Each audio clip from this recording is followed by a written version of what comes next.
In the vast realm of the ancient Near East, where cities rose like towering fortresses and caravans crossed endless deserts, there lived a man named Jonah, son of Amittai.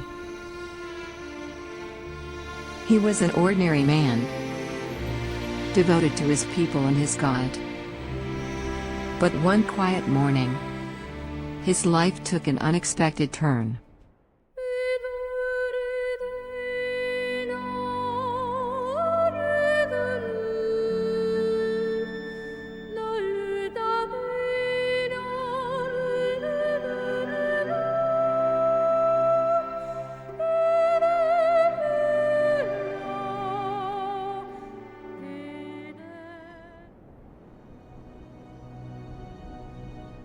A voice echoed in Jonah's heart, like thunder in a clear sky.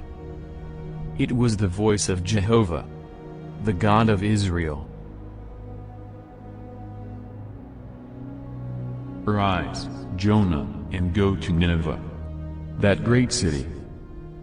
Proclaim my warning, for their wickedness has come up before me." Nineveh was not just a sinful city. It was the symbol of Assyrian power, an empire notorious for its brutality. For Jonah, going there felt like walking into the lion's den. How could God ask this of him? Jonah decided he could not face this mission. Instead of obeying, he bought a ticket to Tarshish, the edge of the known world. He thought that if he went far enough, he could escape God's call. But Jehovah was not finished with Jonah. The Lord sent out a great wind on the sea, and there was a mighty tempest on the sea, so that the ship was about to be broken up. Jonah 1:4. The desperate sailors threw their cargo overboard, crying out to their gods. "Call on your God as well. Perhaps he will save us." Jonah confessed, "I am a Hebrew. I serve the God of heaven, who made the sea and the dry land. I am fleeing from him. Throw me into the sea, and the storm will stop." With fear and reluctance, the sailors obeyed.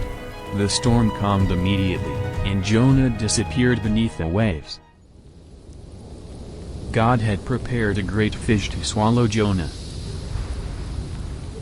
For 3 days and 3 nights, the prophet remained there, alone with his thoughts and despair.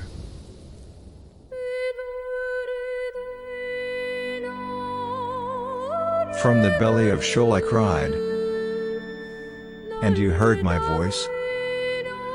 The waters surrounded me, even to my soul.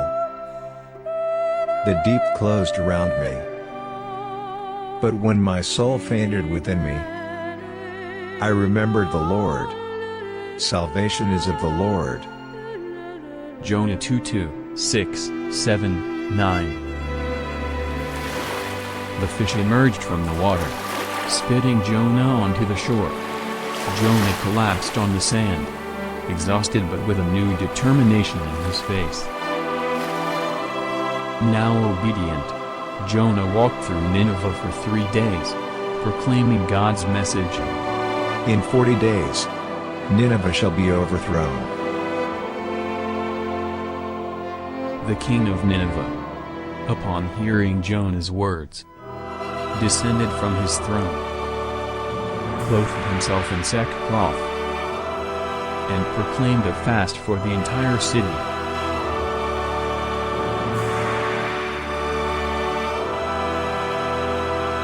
From the mightiest nobles to the humblest farmers,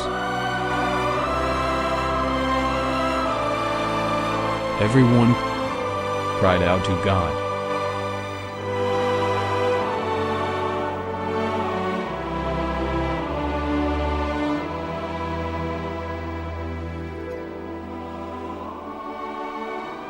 The entire city is enveloped in the silence of repentance. The sky, once threatening, begins to clear. But Jonah could not accept God's mercy toward Nineveh. In his frustration, he prayed, Now, O Lord, take my life from me, for it is better for me to die than to live. God caused a plant to grow, providing Jonah shade and relief. But the next day, a worm destroyed the plant, and the scorching sun burned fiercely. Do you have good reason to be angry about the plant? God asked. You pity the plant.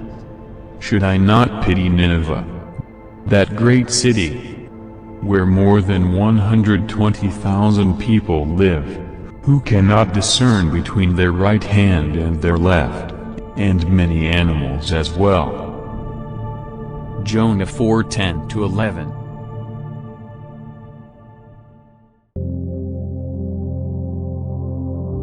Jonah, like many of us, struggled to understand the depth of God's mercy. But this story is not just about a rebellious prophet or a sinful city. It is a reminder that divine compassion transcends our limitations, reaching even the most undeserving. Perhaps today, God is also calling us to show mercy, to forgive, and to love. Are you ready to listen to His voice?